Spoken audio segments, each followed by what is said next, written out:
주말 잘 보내셨나요? 월요일 힘차게 한번 다시 시작해보겠습니다. 안녕하십니까. 사라제키 리모트와 함께하는 데일리 크립토 뉴스의 사라입니다. 반갑습니다. 데일리 크립토 뉴스는 비트코인, 이더리움 전 세계 암호화폐, 블록체인 업계 소식을 매주 평일 전해드리고 있습니다. 6월 10일 월요일 에피소드 시작합니다. 비트코인의 사상 최고치 도전으로 여겨졌던 금요일 미국 거래에서 세계 최대 암호화폐가 전주 대비 상승폭을 간신히 유지를 하면서 빠른 하락세를 보였습니다. 여러분들 비트코인 가격 71,000달러 넘어가셔서 다들 좋아하셨을 텐데요. 사실은 제 얘기를 하는 겁니다. 제가 굉장히 좋아했었는데요. 다시 요 7만 달러를 넘어서 계속 올라가는 게 굉장히 힘드네요. 6만 달러로 다시 내려왔고요. 6월 7일 제가 지금 전송해드리는 기사 보도 시점 비트코인은 6만 9천 달러였습니다. 지금 현재도 사실 그 사이에서 계속 왔다 갔다 하고 있고요. 코인클래스가 추적한 데이터에 따르면 이번 매도세로 인해서 4억 5천만 달러의 청산금이 발생을 했습니다. 이는 4월 중순의 매도세 이후 가장 큰 금액으로 알려져 있습니다. 금요일 초에 7만 2천 달러에 도전했던 비트코인은 미국 오전 시간대에 하락세를 보이기 시작했고요. 이는 27만 개의 일자리가 추가되어서 예상보다 훨씬 강한 미국의 5월 고용보고서가 발표된 후였습니다. 또한 연방준비제도의 금리 인하가 임박했다는 기대를 좀 무너뜨리면서 금리와 달러를 급격하게 상승시켰습니다. 지난번에도 저희가 좀 가격 이야기 드리면서 말씀을 드렸지만 비트코인, 암호화폐 등등은 전통 자산들과 비교했을 때의 위험 자산에 속합니다. 그래서 조금 더 위험 심리를 자극하는 그런 상황에 놓여 있을 때 빛을 발하는 그런 자산이고요. 그래서 이제 상대적으로 안정적으로 여겨지는 달러나 이런 안정적으로 여겨지는 자산들이 하락할 때 상승하는 경향이 있습니다. 그래서 비트코인의 이런 지금 가격 동향을 살펴보는 것이 경제 관련된 지수들을 살펴보는 데도 좀 도움이 됩니다. 그래서 한번 말씀드렸고요. 어쨌거나 지금 이 2024년 12월까지는 계속 오른다는 분위기는 아무도 지금 도전하고 있진 않습니다. 근데 이제 얼마나 오르냐, 빨리 오르냐, 요거의 차이인데요. 지금 데일리 크립토 뉴스 영문 버전에서도 이런 가격과 관련된 저희가 새로운 컨텐츠를 준비 중에 있거든요. 그래서 전 세계적으로 가격을 좀 확인해 보는 것이 국내 가격을 찾아가는 데도 도움이 되기 때문에 그런 부분들 유의하시고 영문이 좀 되시면 데일리 크립토 뉴스 영문 버전도 한번 확인해 보시죠. dailycryptonews.net에서 확인해 보실 수 있습니다. 로빈후드는 목요일 비트스탬프 인수 계약을 체결했다고 발표했습니다. 이번 계약의 일환으로 로빈후드는 2억 달러의 현금을 지불하고 해외 진출이라는 보너스까지 받게 됩니다. 거래는 2025년 상반기까지는 완료되지 않을 것 같습니다. 로빈후드는 작년 12월에 유럽연합에 데뷔한 이후에 계속해서 이제 유럽연합 쪽에 성장을 주도를 해왔는데요. 그 중에서도 솔라나 스테이킹을 출시를 했었습니다. 미국이 계속 SEC 때문에 규제 관련된 이슈로 인해서 여러 가지 상품을 출시를 못하는 것이 사실이거든요. 그리고 얼마 전에 미국에서 웰스 노티스를 받으면서 로빈후드가 조금 경고를 받아가지고 미국에서는 이제 성장이 좀 어렵겠다 이런 분위기가 계속 있어 왔고 로빈후드 쪽 입장에서는 우리가 미국 규제 당국에 얼마나 이제 협조를 했는데 이런 식으로 처우를 하냐, 우리가 스테이킹도 계속해서 요구가 있었는데 시장에 요구가 있었는데 이걸 출시도 안 하고 이렇게 했는데 요거는 좀 배신감을 느낀다 이런 식으로 이야기를 했었거든요. 근데 그 뉴스가 나오고 나서 얼마 지나지 않아서 유럽에서 바로 솔라나 스테이킹을 출시해버렸습니다. 아무래도 동시다발적으로 이제 여러 국가, 여러 이제 지역에 계속해서 성장을 주도하고 있었던 것으로 보이는데요. 2월에는 고객 기반을 유럽에서 구축하는 데 좀 더 집중할 계획이다라고 밝혔습니다. 아무래도 좀 공격적으로 계속해서 로빈후드 새로운 고객을 유치하는 데 집중을 할 것으로 보입니다. 그리고 이제 로빈후드 크립토 총괄 매니저인 요한 카브렛에 따르면 이 전략적인 결합을 통해서 미국 이외의 지역으로 사업 영역을 확장하고 기관 고객을 로빈후드로 맞이할 수 있는 더 나은 입지를 확보하게 되었다 이런 식으로 이야기를 했습니다. 아무래도 이 비트스탬프가 거래소인데 굉장히 오래된 암호화폐 거래소 중에 하나입니다. 그리고 중요한 점은 뭐냐면 저희는 사실 비트스탬프 많이 이용을 안 하더라도 전 세계에서 10개 넘는 국가에 제가 알기로는 이 이 거래소 관련된 라이선스를 이미 확보한 거래소로 알려져 있어요. 그래서 이걸 인수를 하고 오픈을 로빈후드 이름으로 오픈을 하게 되면 거의 지금 라이선스 관련된 문제를 그러니까 각 국의 규제 당국에 협의를 하는 그 과정을 쏙 빼놓고 바로 진행할 수 있는 거거든요. 바로 세일즈로 넘어갈 수 있는 거거든요. 얼마나 좋은 딜이겠어요. 2억 달러의 현금이지만 그 모든 과정 그리고 시간 그리고 노력 또 다른 비용 이런 것들을 전부 다 생각을 했을 때 훨씬 저는 더 많은 이익을 가져올 수 있는 딜이라고 생각을 하거든요. 그리고 수많은 거래소들 바이낸스도 마찬가지로 아시잖아요. 라이선스 한번 잘못 신청했다가 거절당하면 그 나라에서 아예 자체 다 빼야 되거든요.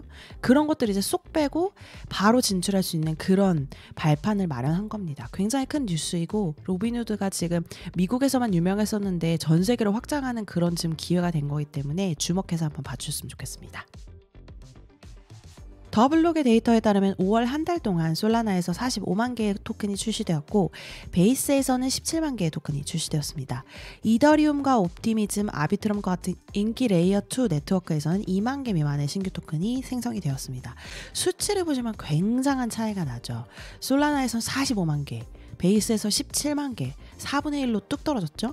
옵티미즘, 이더리움, 아비트럼에서는 2만 개, 거의 10% 이하만 출시가 되었다는 소식입니다. 그래서 솔라나가 이렇게 성장을 하게 된 이유가 뭐냐. 솔라나 재단의 전략 책임자인 오스틴 페데라에 따르면 솔라나의 빠른 완결성, 높은 처리량, 낮은 거래 수수료 덕분에 블록체인이 이러한 토큰을 대량으로 생성하는데 이상적인 장소가 되었다라고 말을 했습니다. 사실은 토큰을 발행하는데 중요한 것이 빨리 저렴하게 가능할 수 있다는 거거든요. 그게 지금 레이어 2 네트워크 그리고 뭐 사이드 체인 수많은 블록체인 네트워크들이 지금 계속해서 더 많이 노력하려고 하는 기능 중에 하나입니다. 그리고 뭐 기관 사용자들을 드리기 위해서 또 디파이에서 노력하는 부분이 그 부분이고요. 근데 이제 솔라나가 크립토들을 새로 접하는 사람들, 토큰을 새로 생성하는 사람들의 이 인상에서 빠르고 쉽게 런칭할 수 있다. 그리고 거기에 가면 사람이 많다. 이런 지금 인상이 심어져 있는 것 같아요. 굉장히 큰 모멘텀이라고 생각을 합니다. 근데 사실 기술적으로 보시면요. 솔라나의 빠른 완결성이라고 하지만 완결성이라는 게 이제 블록이 하나에 만들어지는 시간, 그래서 트랜잭션이 처리되는 시간 이거거든요. 그게 이제 뭐 0초가 걸리냐 1초가 걸리냐 3초가 걸리냐 요 싸움인데 솔라나가 1위는 아닙니다. 사실은 알고란드도 있고 다른 블록체인들도 완결성으로 따지면 거의 그냥 인스턴트로 0초 만에 되는 경우가 많거든요. 왜 우리가 이더리움 이용해 보신 분들은 알겠지만 한번 트랜잭션 승인하고 나면 뭐 한 15분은 좋게 걸리잖아요. 지금은 이제 많이 빨라졌는데 초기에는 그랬었죠.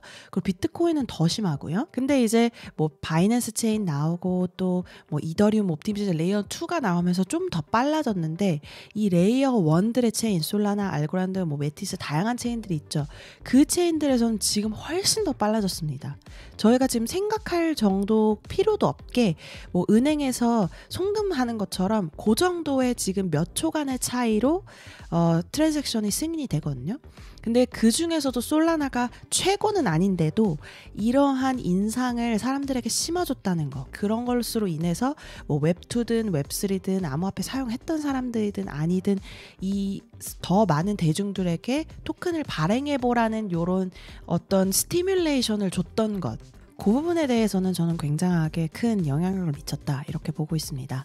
그러나 물론 이러한 새로운 토큰의 대부분은 좀 변동성이 심하고 상당히 유동성이 좀 적은 대부분 내재적 가치가 전혀 없는 밈코인 들이었기 때문에 좀 여러분들의 비판을 받고 있는데요. 그럼에도 불구하고 어쨌거나 수치로는 굉장히 높은 수치를 달성했을 거기 때문에 찬사를 보냅니다. 많은 주목이 기대가 됩니다. 크로스체인 상호 운영성 프로토콜인 웜홀, 최근에 출시된 토큰인 W가 있는데요. 이 W의 보유자들을 위해서 멀티체인 스테이킹 및 거버넌스 메커니즘을 발표했다고 합니다. 6월 6일에 출시된 거버넌스 시스템을 통해서 이제 W 토큰 보유자들은 솔라나, 이더리움, 아비트럼, 옵티미즘, 베이스에서 거버넌스 제안서를 생성하고 또 투표를 할 수 있게 되었습니다.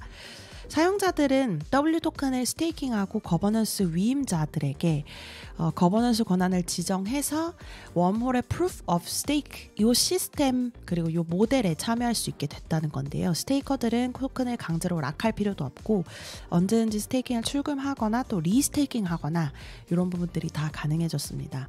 아무래도 토큰이 나온 다음에 그 다음에 이제 탈중앙화 시스템이 자리 잡는 데까지 또 시간이 걸리거든요. 그런 부분이 지금 한 단계 앞서서 나아갔다는 상황이고요. 현재 W 토큰은 0.67달러에서 거래되고 있습니다.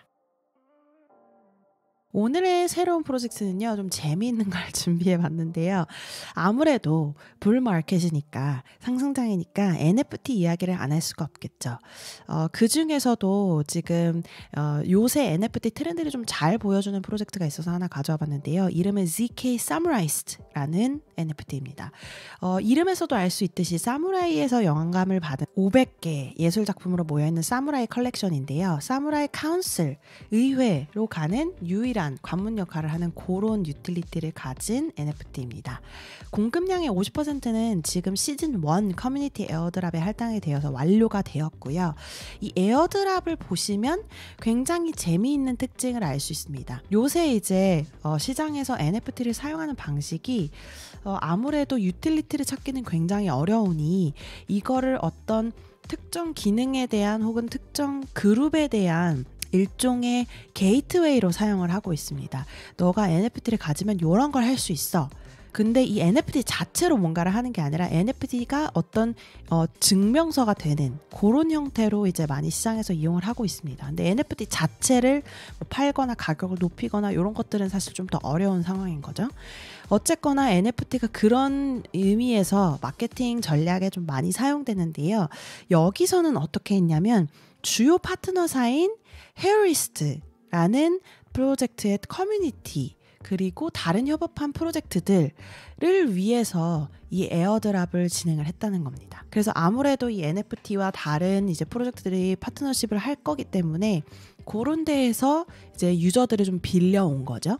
그래서 요 유저들은 약간 덤으로 선물을 받은 그런 기분으로 더 이제 서로 상호 윈윈하는 그런 시스템을 만들어 버린 거죠.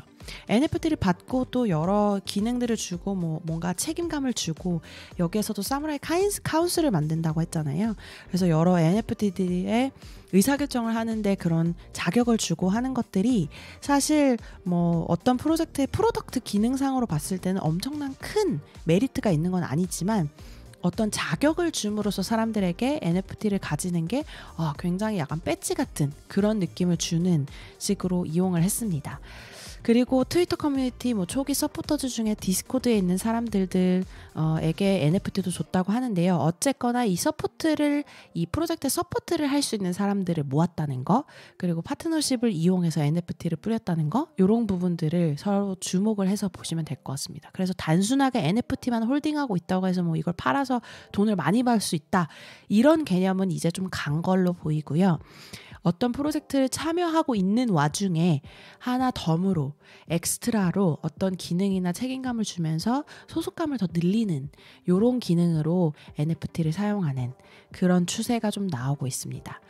지금 요 GK 사무라이스트의 NFT를 좀 보시면 저는 사실 90년대생이라 요런 애니메이션에 좀 익숙해 있습니다. 그래서 뭐 일본 애니메이션이라든지 이제 어렸을 때 많이 봤던 그런 애니메이션의 느낌이 나서 사실 뭐 아트적으로는 저도 잘 모르지만 굉장히 재미있고 약간 제 개인적인 선호도에 따르면 취향에 따르면 이런 것들을 가져도 괜찮겠다라는 생각이 드는 그런 미학적인 재미도 있다라는 생각이 들었고요. 어쨌거나 ZK 마켓스라는 곳에서 지금 팔리고 있는데 약 0.003, 004 이더리움에 팔리고 있거든요. 대략적으로 뭐 한 100달러, 200달러, 뭐 크면은 300달러 이 정도에서 거래되고 있습니다. 이더리움 기준입니다. 그래서 이런 프로젝트도 있다는 거, NFT가 자체로서는 좀 어려울지 몰라도 이런 프로젝트와 연관성에 의해서 사용되는 경우가 있다. 한번 주목해서 보시면 될 것 같습니다. 자, 그럼 암호화폐 시장 한번 볼까요? 공포와 탐욕 지수를 보시면 역시 계속해서 불마켓이기 때문에 탐욕에 72에서 머물러 있고요. 오늘 소식을 전하는 한국 시간 오후 4시 35분 비썸코리아 차트를 한번 보시면요. 1위는 역시 비트코인이고 0.72% 내려간 9,719만 원에서 거래되고 있고요. 2위는 연파이낸스 1.7% 내려간 895만 원. 3위는 이더리움 1.25% 내려간 513만 7천 원. 4위는 메이커 2.08% 내려간 339만 5천 원. 5위는 BNB 5.48% 내려간 90만 6천 원. 6위는 비트코인 캐시 2.11% 내려간 65만 500원. 7위는 솔라나 2.2% 내려간 22만 2,500원. 8위는 아베 2.81% 내려간 12만 8천원. 9위는 일루비움 0.08% 내려간 11만 7,900원. 10위는 비트코인 SV 2.43% 내려간 7만 8,250원에서 거래되고 있습니다. 계속해서 가격이 좀 내려가는 분위기여서 그거에 맞춰서 저희도 뉴스를 한번 준비해봤고요. 비트그리로 넘어가셔서 탑 크립토 게이너 보시면 1위는 Ormeus 이코시스템이라는 프로젝트의 토큰 티커 ECO 토큰이 510.43% 올라간 0.0012달러에서 거래되고 있고요. 탑 크립토 루저에는 토큰 티커 KOK 토큰이 32.32% 내려간 0.0018달러에서 거래되고 있습니다. 트렌딩 크립토 1위는 역시 비트코인이 1위에서 계속해서 거래되고 있고요. 아무래도 지금 7만 달러에서 6만 달러로 떨어진 상태이기 때문에 그 앞숫자리 바꾸려고 지금 시장에서 노력을 많이 하고 있는 것 같습니다. 양쪽에서 2위 BNB, 3위 이더리움, 4위 솔라나, 5위 테더 이렇게 있고요. 7, 8, 9위 모두 밈코인이 자리하고 있네요. 그리고 10위에서 톤코인이 7달러 기준에서 계속해서 거래가 되고 있습니다. 오늘 6월 9일 월요일 데일리 크립토 뉴스 소식은 여기까지 전해드립니다. 여러분들께서 이용하시는 팟캐스트 플랫폼 유튜브 메일리에서 항상 리뷰, 구독, 좋아요 잊지 마시고요. 내일 다시 뵙겠습니다. 감사합니다.